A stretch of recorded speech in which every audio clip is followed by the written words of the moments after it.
I definitely don't think we should give up on this place. Right. What is that? What is that? Look up there. Look at the ridge. Oh, yeah, right. Oh, right here. Do you see it?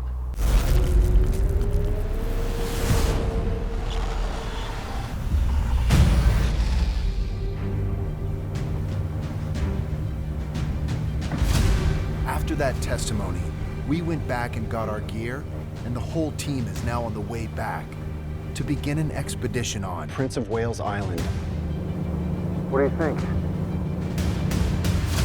I think we're dangerously close to what we've been looking for. Alaska is the most untouched, wildest, untamed area I've ever seen. And this feels like the most target-rich environment for Bigfoot sightings ever. The forest here stretches forever, and I'm not seeing many roads down there. It's like no man's land. Yeah, this is going to be some challenging territory, but it's the right location, according to our witness. So many people are corroborating the same story. This isn't just stories from the past, but these things are happening now, currently. And when you have this many elements that align, now's the time to strike. Some of the locals won't go out here. And that's typical of those Native American stories where Bigfoot has a certain section of the forest that they live, and they stay out. If that's the case, and with all the different sightings and reports, There may have been, and frankly still could be, a family or a pod of Bigfoot that are living up here.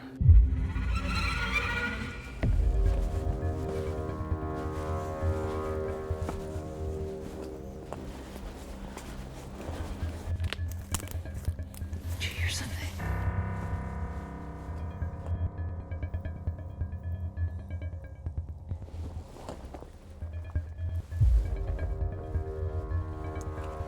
I mean, you've lived on the island for quite a long 30 while. years. Yeah.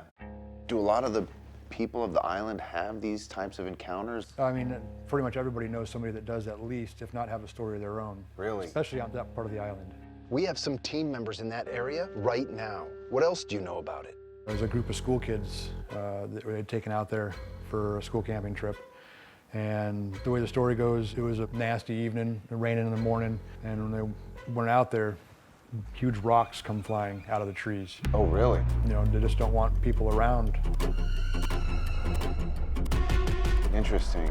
Do they mention the word Bigfoot, or I've heard the term Bigfoot, Kushtaka. Kushtaka, Gagi.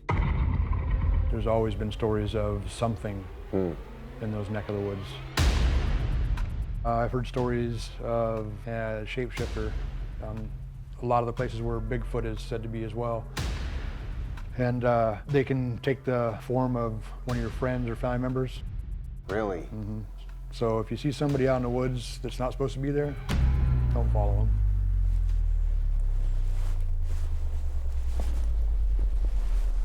Look, something came through here.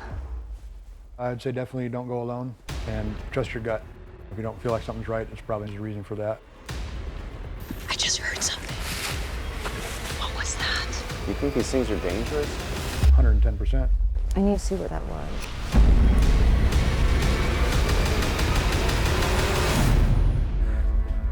Okay, let's see where this place goes. We've got the go-ahead to go in this space. And it's spooky.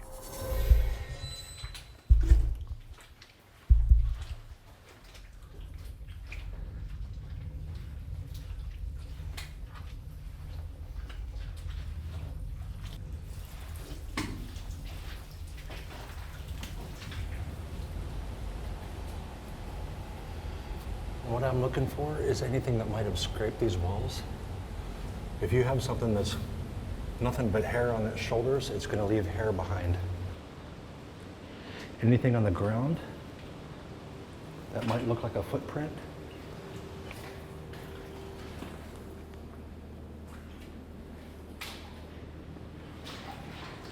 Look how something stepped right here. There's been something through here.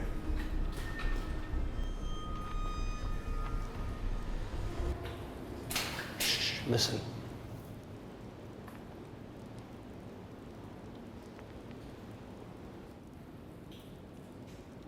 It sounded like they were.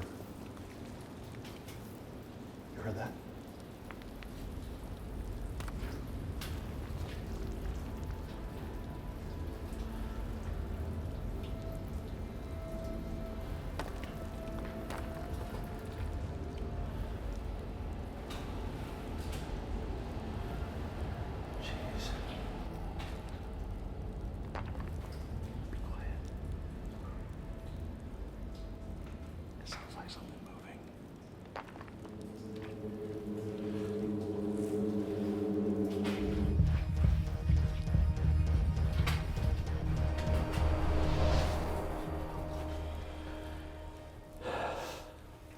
We've hit a dead end, bud. Okay, let's back out of here.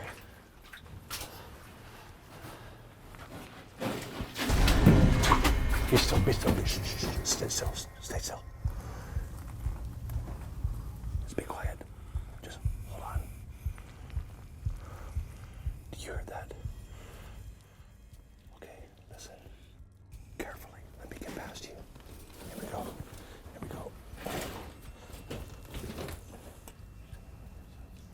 There's something in here.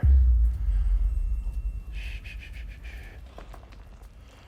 Did you hear what way that came from? There's something behind us. We are at a disadvantage in this cave. If there's something in here that wants to get out, we're gonna be in a bad spot.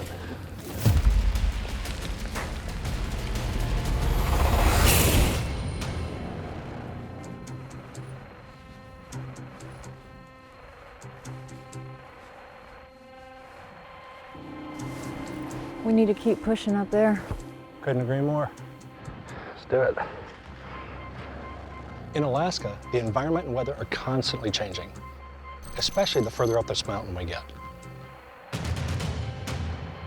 This makes it very difficult to track, but that also explains why a creature such as a Bigfoot would use a location like this. Also, what makes this more difficult is that our tracker stopped responding about an hour ago. Something just moved through here. Yeah, it did. Right here. Look, we got some leaves overturned. See how all these are dark up?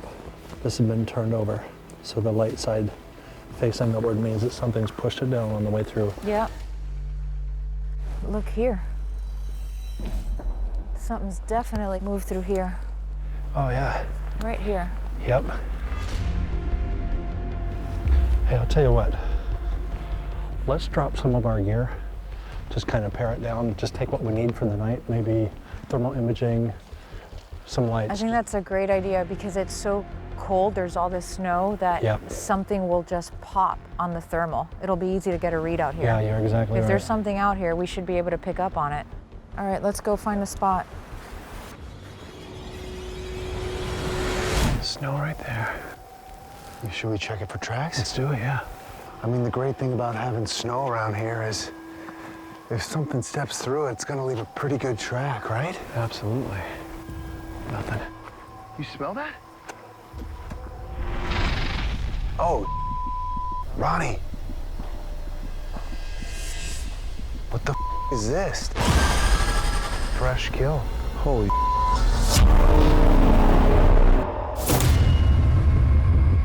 What the hell is this? Dude. This is fresh, man. I'd say so. When we get to this clearing, we're hit with this overwhelming smell. And then that's when we realize there's actually a fresh kill right in front of us. The entire area is soaked in blood. Whoa. Is that a rib? 2 ribs, 3 ribs. I would have to think the size of this rib bone that this is like an elk or the black-tailed deer that's the Sitka blacktail. Yeah. Man, this stinks.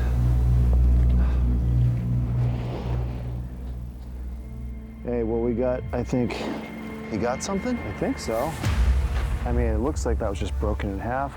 Yeah, you're right. Check that out. This has been broken through. On that side, too? Yeah. That's a big bone to break. That was either bitten through or broken through. The biggest takeaway from this bloody mess could be that Ronnie found a rather large bone, which could unlock a critical clue. Holy crap. Looking at this bloody massacre, it doesn't look like normal animal predation. What the hell? That could be because we're dealing with something that's not a normal animal. I mean, my gut's telling me this isn't done by a bear or a big cat or even wolves, man. No. I've come across remains of animals in the forest before, but nothing like this. And the fact that this is right in the same area where Bryce got this thermal image on the drone, I'm confident this is Bigfoot. After hiking all night with only a short rest, Russell and Maria have reached the ice field at the termination of the river that the team was following. Any kind of tracks would just stand out like a sore thumb. And I haven't seen anything fresh, not for this entire day. We know something big is headed in this direction because Bryce spotted it on that fixed-wing drone. But whatever it was has been able to avoid our detection. I've never seen anything be able to move through the snow without leaving tracks. That completely defies logic. Wow, look at that glacier. Oh man, is that a river right in front of it? I mean, there's nothing. No. You can see that whole field. There's not a single track, not even old stuff. I wouldn't have to be a good tracker to be able to look across this whole field right here. There's not a single footprint, not a track, no disturbance, nothing. I mean, the thing is if anything did come through here, you just hit this big wall. Yeah. And a freezing cold water. Not sure what would want to move through that. We know that something is out here because we saw it on the fixed-wing drone. Right. I know we haven't seen any tracks, but maybe we just choose a direction and keep going down that path and see if we see anything else. Yeah, we can get up into that tree line. I definitely don't think we should give up on this place. What is that? What is that? Look up there. Look at the ridge. Oh yeah, right. Oh, right here. You see it? What are you seeing? You didn't see it? No. What was it? It was some kind of a figure over there on the ridge. Just kind of dropping over the horizon. I don't know what that was on that ridge line, but I swear I saw something. And my gut tells me that's the exact same thing that Bryce spotted on that fixed-wing drone. Oh my God, it's moving. What would be up there? I have no idea. What did it look like to you? It looked like something standing, and then it just like ducked down. Like it wasn't on all fours. I said we try to find a way to get up there. Let's go check it out. It may seem counterintuitive for something to try and hide on a giant sheet of ice. But glaciers can be filled with deep crevices, and it's a place where humans rarely go. It might actually be the perfect place to hide. If this thing escapes into the interior, we'll never find it. This is our one and only shot. I can't imagine we've ever been this close. We need to close that gap. Oh, I can't believe how much colder it is up here. It would need a lot of hair. I mean, this is a really brutal environment for any animal to live in, really. A glacier doesn't make sense as an area for a large primate to live. But if it's being used as a conduit to another area or as a place to hide, then I can see it being a possibility. You know, growing up, did a lot of hunting and we went through a lot of these snow areas. But getting on this glacier, this is no joke. Something with a padded foot, like a bear even, would be very difficult to track through this stuff. So this makes it tough. There's the water. Yeah. If we get closer to the water and just kind of stick with it, maybe we'll find some kind of a indication. We know most animals will follow those waterways. And I'm betting that Bigfoot would do the same. When there's nothing else to track, Nature and the wildlife remain.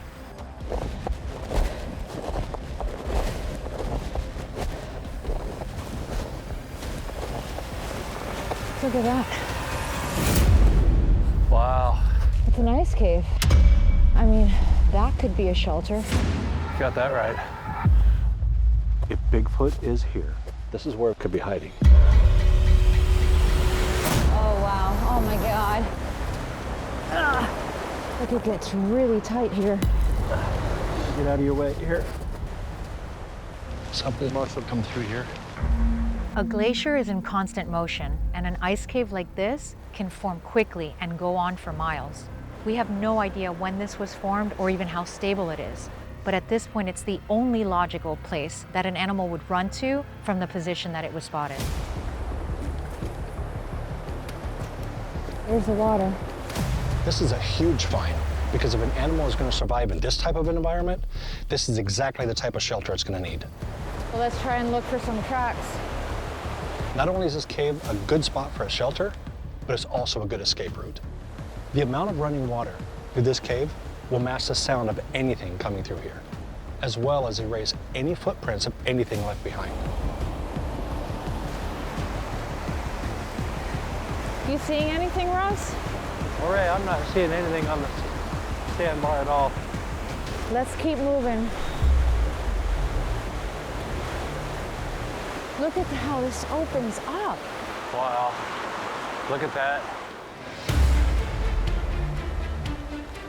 Whatever we're tracking is on its way to the interior, and it's gonna keep moving south. Where they're gonna get more darkness.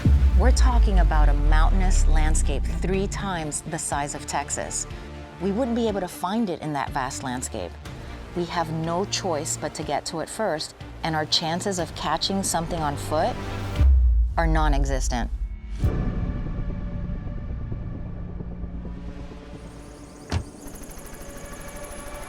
Let's go.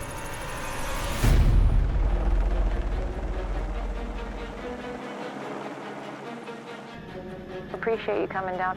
Thank you.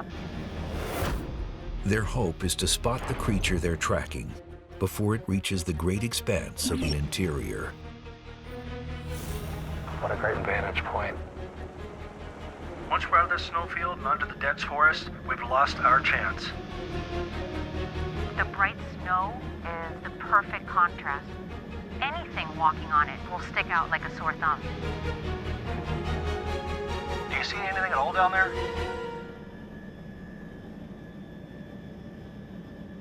I don't see any movement. Oh, man. Not a single sign of life. Nothing. Oh, no. There's the interior.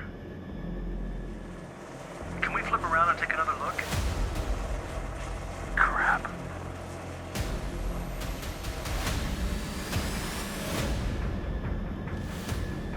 I'm still not seeing anything.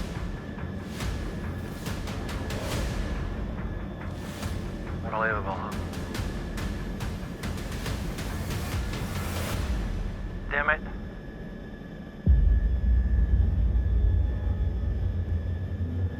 The whole way that science works is that you test and you retest and you make mistakes and you fail and you don't give up. You keep pushing, because from every one of those mistakes and every one of those failures comes a lesson, and comes the ability to really build on that, so that the next time that we're out here, we're gonna be that much stronger. And at the end of the day, we're not coming out of this expedition empty-handed. We're gonna take all these lessons with us, and that is gonna get us one step closer.